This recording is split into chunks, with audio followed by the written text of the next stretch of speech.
$100. How about two 50s, 5 20s, 10 10s, 25s, 100 ones, and hello, Mr. Benjamin. It comes in many different denominations, and in this video, I'm going to show exactly how I'm going to invest $100. We all start somewhere, and I believe that starting with $100 is a great starting point for many beginners just looking to get into the market. So sit back, relax, and let's get into it. As I mentioned in my previous video, I deposited $100 into my brokerage account to start my investment journey all over again, starting from zero. I've been investing in the stock market for 10 years and thought it may be helpful for all beginners to see what I do when it comes to my overall investment approach, mindset, and strategy for personal finance. Keep in mind, what is right for me may not be right for you. These videos are for entertainment purposes. I put a disclaimer on the bottom of the screen here, so make sure to read it fully prior to moving forward and listening to this video. And to recap, I am not a financial advisor. Remember, personal finance is called personal finance for a reason. It's personal to you and you alone. As always, do your own research and make your own decisions. As you see on the screen here, I did indeed invest $100 in Fiverr International. The cost basis on this was $25 per share, which allowed me to get 4 shares. So in this video, I pretty much want to hit the hows and not primarily the whys. The whys will come in future videos of why I purchased Fiverr International. There are many whys. My whys might be different from yours. So let's get into the hows. So the first how is, how did you end up investing $100? So what I did was I took my $100 bill that I had, I went to the bank turned it into digits, the digits were transferred over to the brokerage that I set up, and as soon as the brokerage cleared the funds, I was able to purchase any shares of stock that I wanted. Sounds easy, right? Well, guess what? It is. That's just one hurdle. Once you pass that hurdle and you have the money ready to go in your account, you're on your way. Now onto the big how. I know for a lot of beginners, they're going to say, how do I get $100? How do I get $200? How do I get money to put into this account? For this channel, I didn't want to just invest $1,000, $10,000. I wanted to grow just like I was when I was 15 years old. I started at zero and worked my way up. Now, to be fully transparent, I actually have $500 ready to go. I actually just received it from a credit card sign-up bonus that just wrapped up. I actually had to spend a certain amount until I could get the bonus, but now I do have that, so I have 500 ready to go. And just so you know, yes, I do have credit cards and I use them. I've been using them since 18 years old. And by rotating my credit cards, I was able to build my credit score over 800. And in a world that revolves around credit, I just don't understand how anyone could not have a credit card. Especially at 18 years old, that was one of the first items that I did on my personal finance journey, was get a couple of credit cards going to start building my credit. So down the road, I was able to position myself to make different transactions that wouldn't be possible if I didn't have a credit score. Let's jump into my notes section here. I put a couple notes here that explain the $100 investment mindset, which I'm labeling here as level 1 for beginners. I remember at 15 years old, I had a mindset that I wanted to double my money as fast as possible. What you really should do is you really want to continue to deposit money into your stock account. That's why I reference here that deposits are much more important at the beginner level of a $100 investment mindset over performance. A 20% gain or loss on $100 is $20 up or down.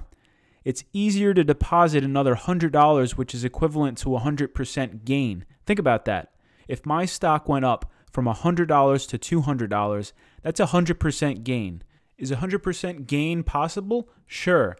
But saving another $100 and depositing it into your account, that seems so much easier right now at this stage. At the $100 investment mindset, you need to look at the bigger picture. Keep in mind, the future you will have a much bigger account than it is today. Once your account's at $1,000, a 10% gain is $100, which is what we're starting with right now. At $10,000, a 10% gain is $1,000. As you progressively climb that stock portfolio ladder of increasing the amount in your account, you'll notice that performance overtakes deposit. My tips at this stage is to continue to learn the stock market lingo. It does take time. I got interested in the stock market when I was 15 years old, and what I learned was as you progressively learn about the stock market, you realize that you really don't know a lot, and it's going to take a long, long time until you really figure out the lingo. What dividend stocks are, what growth stocks are, is this a good investment, is this a bad investment? That takes a lot of time. Learning about what market cap is, what shares outstanding means, what the PE ratio is. You'll find that there's so much information out there that when you are trying to decipher if an investment is good or bad, it could take days or weeks to process everything until you come to a conclusion if you want to put your hard-earned money into a stock investment. So to wrap up, I put here that the overall goal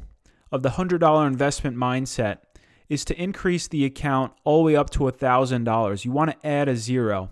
It doesn't necessarily mean that you have to start buying shares. I actually didn't start buying shares until I was 19. You'll learn over time that my overall investment approach is actually pretty simple. My focus is investing in companies rather than just looking at shares of stock. You're investing in a company backed by revenues, backed by expenses, backed by a cash account, backed by a CEO, backed by a management team. I've been investing in the stock market for the past 10 years now, so I started where you might be right now. A key question that you want to ask yourself is, why do you want to invest in the stock market? Sure, you have the $100 and you're ready to go, but ask yourself, why do you truly want to invest in the stock market? I know for me as a young kid, I wanted to be wealthy. And to be wealthy, I learned that you really have to spend your life buying or building assets to do so. Early on, I knew that investing is an efficient way to build wealth, and you don't necessarily need a large salary. Think about it. A large salary doesn't guarantee wealth. You could be making $150,000, $500,000, $1 million. It doesn't matter. What really matters is how much you're saving at the end of the day. Are you netting money each and every year? Or are you living a lavish lifestyle? You have the nice house, you have the nice car, you have the nice vacations each and every summer, but at the end of the day, you're saving nothing. There was an interesting article that I came across not too long ago and explained that 78% of the workforce here in America are working paycheck to paycheck. That's a stat that's believable when you think about it. So getting back to the reasons of why you might be wanting to invest in the stock market, I know for me, I wanted to start building my portfolio income. What's portfolio income, you might ask? It's when your stock market portfolio either goes up in value, which is capital gains, and you end up selling those shares, or you have stocks that actually pay you dividends on a quarterly basis, monthly basis, depending on the companies that you're invested in. Next, I learned from a lot of great investors the importance of starting early. The more that you invest at a young age means the less that I needed to invest later in life. Another reason why I wanted to start investing in the stock market was because I knew that everyone does have an edge. I read a lot of books and I learned that over time, that any person could pick stocks just as well, if not better, than the average Wall Street expert. Also, maybe you're like me and at a young age you wanted to take charge of your finances. Keep in mind, you and only you are responsible for what happens to your investments. Only you really truly determine if you're investing in the best companies out there. Are you going to watch others make money, or do you have skin in the game? And lastly, there's no more excuses. You'll find that there's so many brokerage options out there that require no minimum deposits, and also when you purchase a stock or sell a stock, there are no fees. I remember when I was 15 years old and I had to pay about $15 just to buy one share of stock. Taking a look at the 4 shares that I just recently purchased, you'll notice that I didn't have to pay any fees. So there you have it, how to invest $100 in 2020. Now you might be thinking to yourself, the magic question is, what do I invest in? What company will multiply my money? Remember, this isn't an advice channel. My answer will be different from yours. I'm only reciting my thoughts and opinions and what I'm investing in. In the next video, I'll be depositing another $100, so keep an eye out for it. It should be coming out in the next couple days. I'll go ahead and put a link in the description down below. If you have any personal finance or investing questions, please leave a comment below. And also, if you like this video, please give me a thumbs up. Greatly appreciate it. Let's finish this video off with a quote from one of the best investors of all time, Warren Buffett. He says, "If you don't find a way to make money while you sleep, you will work until you die." Warren Buffett is a true believer that the stock market is one of the best places to put your money as well as to make money while you sleep. So hopefully you're motivated now to get those capital gains as well as dividend payouts on a regular basis straight to your account. I look forward to future videos and growing this channel. So take care, and I'll see you in the next one.